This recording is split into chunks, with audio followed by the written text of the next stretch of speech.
На 11 август пред 34 години тогашниот состав на Собранието на Независна Република Македонија ги усвои државните символи, знамето и химната. Со закон беше утврден символот на државното знаме со црвена основа на која во средината беше насликано 16 кракото златно жолто сонце од кутилеш. Знамето беше едно од најпрепознатливите символи на независноста во следните неколку години и се до 1995-та по одлуката да се измени и воведе знамето со 8 краци кои ќе се протегаат до рабовите. Државното знаме како символ низ годините наидуваше на оспорување и дебати, но со тек на време граѓаните го прифатија како свое и почнаа да се поистоветуваат со него како еден од најзначајните символи на една држава. Професорот Јоновски смета дека тоа е одраз на политиката пред се, но смета дека како символ државното знаме си го заземало своето место и денес е вистински репрезент на државата. Според анкетите кои тој ги спроведува на секои 3 години, граѓаните во последната деценија многу повеќе го уважуваат актуелното знаме од порано. Ова донесување на химната беше чисто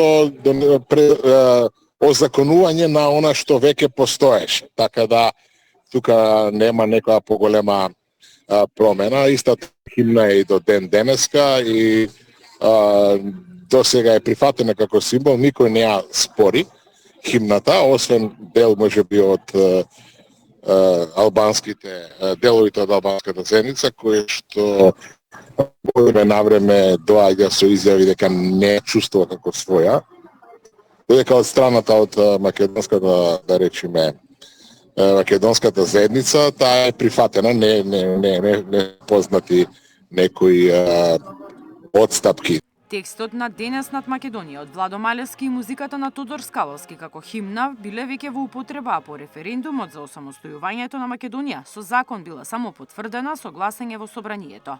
Според хералдичарите, химната никогаш не била предмет на поширока дебата во јавноста, освен повремените предлози од одредени партиски субјекти на албанците во земјава за измени и додавање нови историски имиња.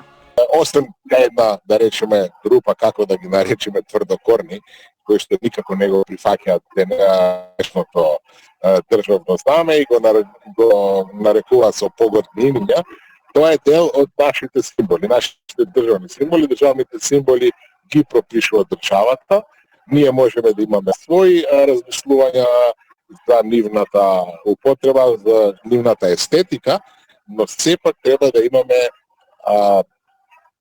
една почит кон тие символи и она што тие го представуваат. Државните символи беа усвоени по референдумот за независност од 8 септември 1991 година и донесувањето на Уставот во ноември истата година.